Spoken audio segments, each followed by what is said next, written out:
Well, first of all, happy Thanksgiving to all you guys. We all have a lot to be thankful for. I'd like to open up. I've got some stuff to cover because this will be the last time we get an opportunity to speak for a while. The university opened up a $100 million fundraising initiative. That's going to be very productive for a lot of people involved. We're really excited about that. Special thanks out to John and Laura Lowry. John was a offensive lineman here between 79 and 81. Laura's wife. They've done so much, and they've put pen to paper to get this thing started, and we're really excited about where this is going to be headed. The senior walk is also this weekend, last home game in the Dome, asking the students and the community to hang around. What will happen is, regardless of the outcome of the game, we will clear the field with our football team.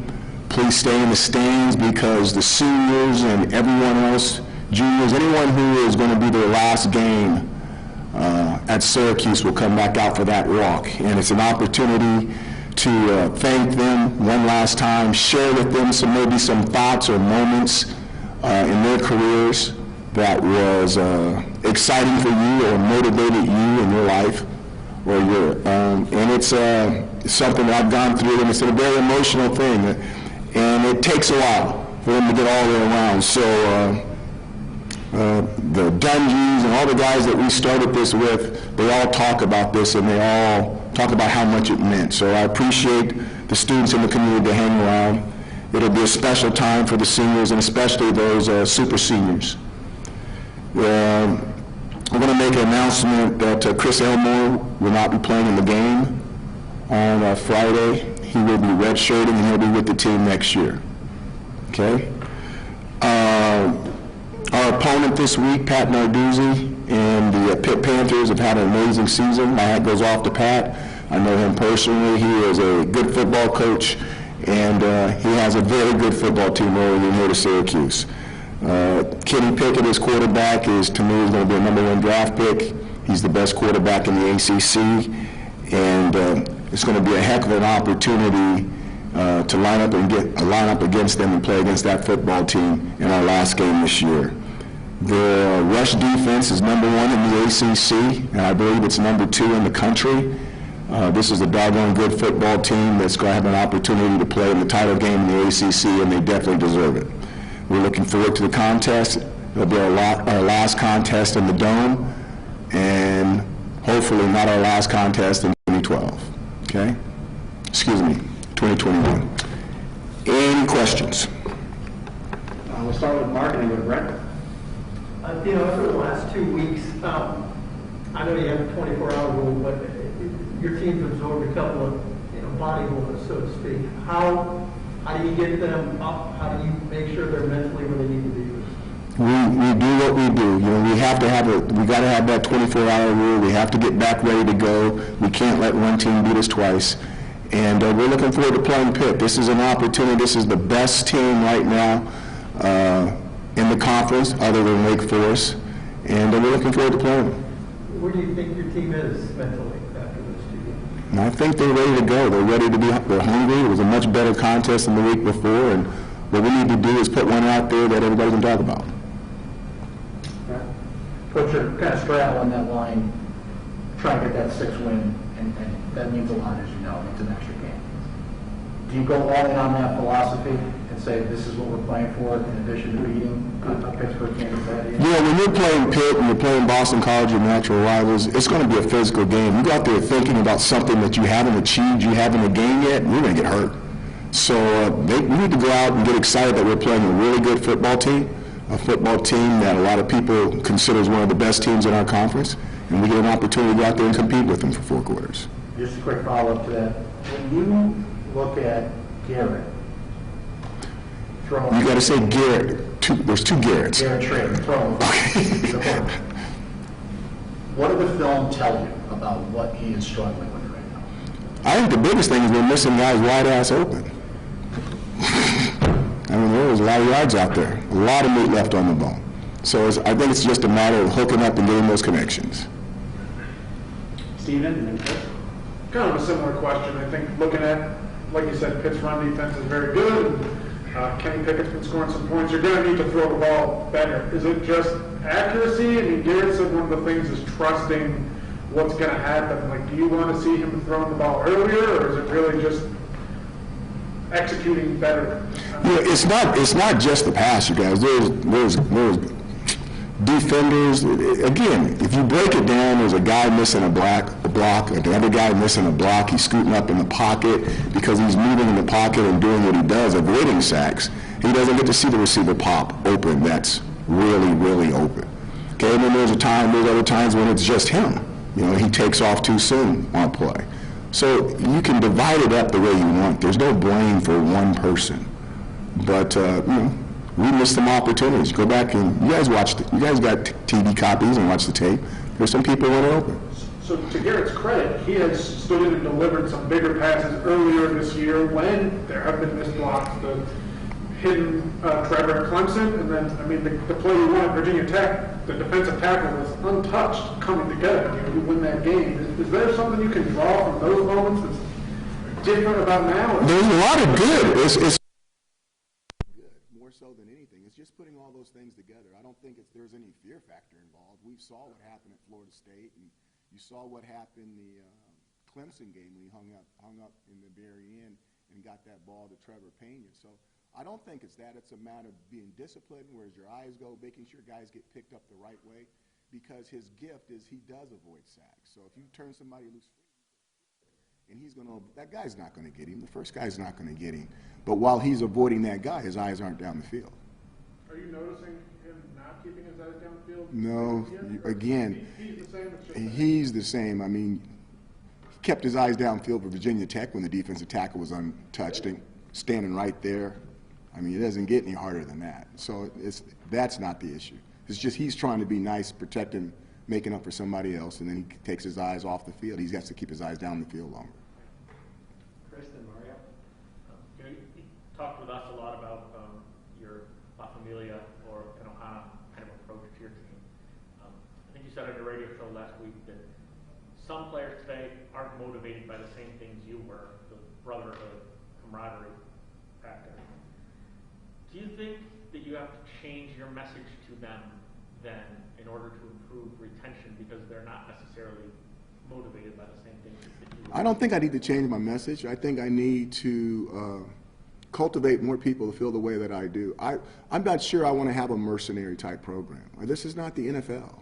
I'm not sure that I'm buying in on all that part of it. And some of it you got to green and grow with. I mean, the transfer portal and the ability, the things that have happened this year has never been opportunities they could have before. So there's an adjustment on my part. There's an adjustment on the kids you're recruiting and everything else. But right now, some of the better teams are just the teams that just have people that are staying in the program because you don't have to keep retraining people over and over and over again. I imagine that is something so then sort of have to identify their personality in recruiting and make sure that those are the kids you're bringing in. Things that you never had to do before that you have to adjust and improvise to because things are changing around you. Yes, sir. Sean Tucker touched the football one time, carrying it in the first quarter 13 times in the football game. You talk about making adjustments. How do you make adjustments to get the ball more into his hands? You know, earlier in the season, you guys told me he touched it 32 times. He touched too much. He would never be able to finish the season. 3 years ago, you said we kept running the same play up the middle. How could we have a running game in the play going up the middle? I'm not sure I can satisfy everybody's wants, but I know what we want as a family is to win football games. And we call plays to try to score points in order to do that.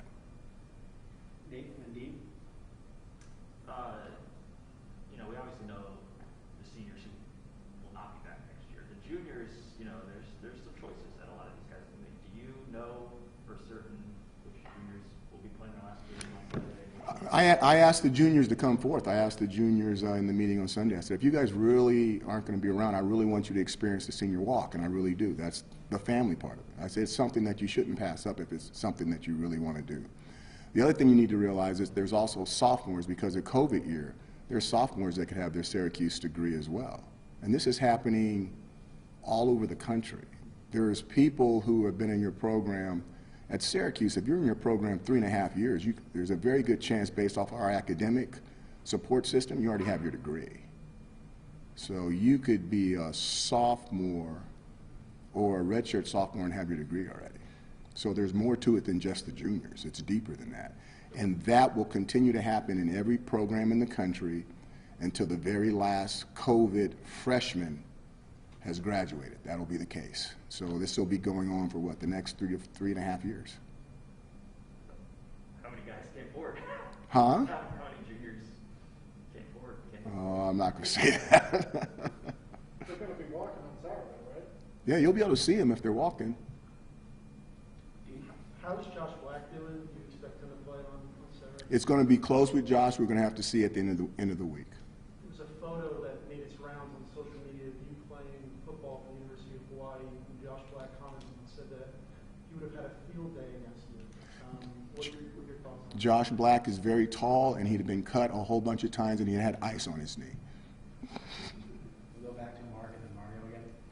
David, you said before, when you got the 5 wins, how much this team has accomplished, but how much does this last game determine how you judge or how this season should be judged? I don't know if I want to put my judgments out there. I remember when the season started. I remember who was on the hot seat. I remember that we weren't supposed to win more than 3 games. I read all your articles, not yours, everybody in here. I read every single article. And then all of a sudden, when you decided that we weren't going to be bad, that we're going to be good, everybody changed their expectations. Our expectations never changed. Okay? We read all that stuff, but our expectations in here has never changed. And our goal has always been the same. But that's our goal. And you guys have to decide what you think, whether we met our goal or not. So this last game, does that determine whether you meet your goal or not? I'm not going to tell you about my goals.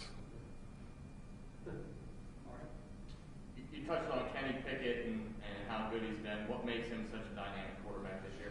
First of all, you have to go to Mark Whipple. Mark Whipple used to be the head coach at UMass, has done an unbelievable job with him.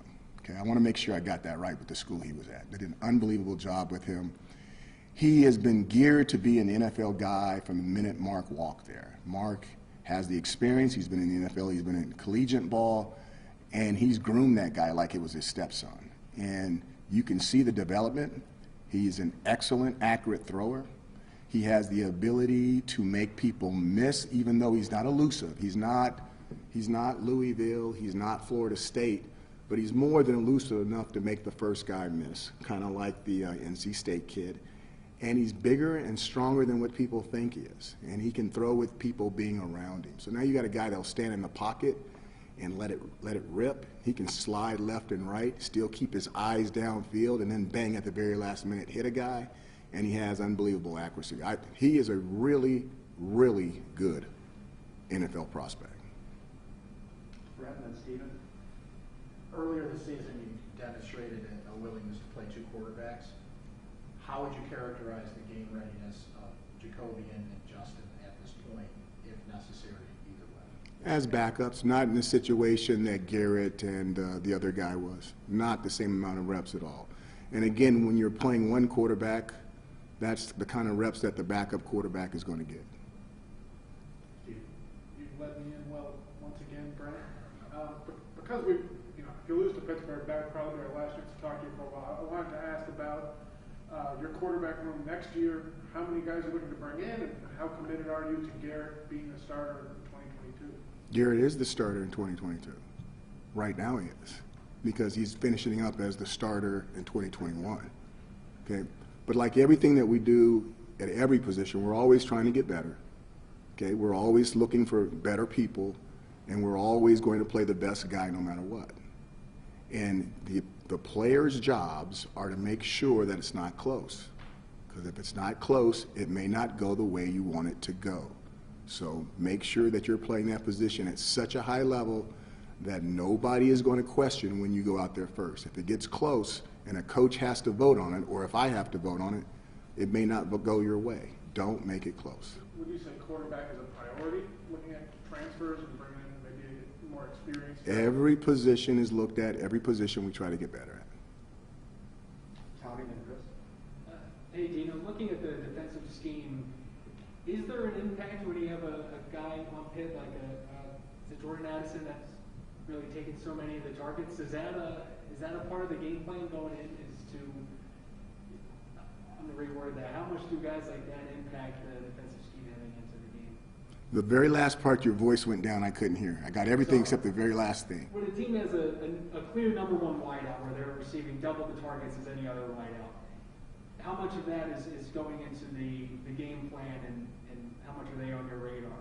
It just depends on how we look at him, okay? And the best example I can give you is, we played Clemson. It's not like we rotated DBs around to certain guys. I must have hit a great question. He dropped his phone. That's like Jamie Lee Curtis and Arnold Schwarzenegger when she drops his phone in what is that? True Lies. Thank you very much.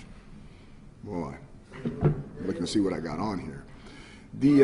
So it all depends on who the wide receiver is. And the reason why I brought it up is when I was at a certain school that we happened to be playing this weekend, we had a guy by the name of Larry Fitzgerald.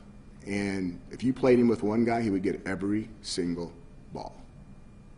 And then if you played him with two guys, we had a rule. If he was double covered, you looked at him, and if he was open, you threw him the ball every single time.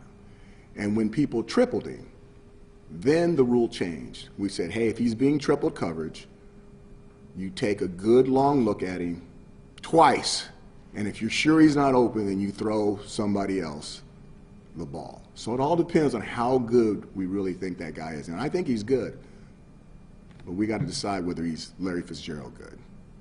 Coincidence we're talking about Pitt too, right? Coincidence. You mentioned the articles at the start of the year and referenced the idea of the hot seat. Do you feel like heading into Saturday, you've done enough this season to feel confident that you're going to be back here next year? This is very easy, okay? Very easy question to answer. My job belongs to my employer. My career belongs to me. I only control the things that I can control. I also believe that good coaches get hired and good coaches get fired. And really, really, really good coaches get rehired. But I've always thought that for 35 years, whether I was an assistant, a coordinator, or a head coach. It's not the most important thing. Coach, another season almost in the books for you. How different or how special did this one feel? This is good. See, based off of where everyone thought we were going to be, and it all started back with those super seniors, and them recommitting to coming back, I knew that we were going to have a bridge, that we had an opportunity to get some things done. Now, we're sitting here at 11, and people may not think that we got all that we could get out of it, but based off of what people thought we're going to get done, we've overshot their things, totally, which I love proving people wrong, okay? Now, we got an opportunity to really prove them wrong, but we got a really good opponent, okay? So we're going to have to see. But I'm excited about the opportunity, and I think the guys in the room is as well. Coach, looking forward to the future, right here. Looking forward to the future, what do you think the ceiling is of your rushing attack going forward with Garrett and Sean? You know, it's difficult to say. The first thing I'd say is it's going to get better. It's not going to stay the same. It's going to get better. And I think as we solidify and be able to keep more offensive linemen on the field and not rotate so many combinations from when this thing all started, we absolutely will get better. Now, the thing is, you got to remember the focus of the other people coming back will be immense because they'll know exactly what we're trying to do. And that's the reason why the off season and the things that we do in the off season, we can't stay the same. We got to get bigger, better, stronger, faster, and that'll give us an opportunity to maybe do some of those things that people are halfway excited about seeing if we can do next year. Got time for two more. We'll start with Martin and Mark. Coach, you mentioned Pitt's number one rush defense in the ACC, so I think natural tendency maybe for fans or people like me is, oh, well, they better not run the ball, they're not going to go anywhere. Is your tendency to just say, hey, we run the ball better than anybody, we're just going to keep running the ball without giving away the game? Well, I don't know if I can answer it without giving away the game plan. How do you go into it feeling? Why? You know, it's almost like telling Mike Tyson that, you know, don't be a brawler, be a jabber, be a boxer. There are certain things you need to do if you're good at it. and then you got to see if you can still do it. We've seen it at other schools, guys transferring out of here, and you've touched on it before. You have a talent like Sean Tucker. Do you talk to these guys differently coming at the end of the year as to try and hit your motto again to keep these guys here? Again, if we have to sell people on an education from Syracuse University, we're probably talking uphill already. You would like to think that the people who are having opportunities to do some fantastic things at the school, and from an athletic standpoint, from an academic standpoint, that it kind of sells itself. Now, we'll have conversations because I like having conversations with the guys, and I like to know what's going on with them. Some share more than others, just as how they're wired, just like we're wired differently. But if you're really trying to keep somebody here for reasons other than they really want to be somewhere, you're probably asking for trouble in the first place. All right, thanks, Coach. Thanks, everybody. Just a reminder, we're up a day with the player review, the topics, Hey, happy Thanksgiving, you guys. It's going to be a good one.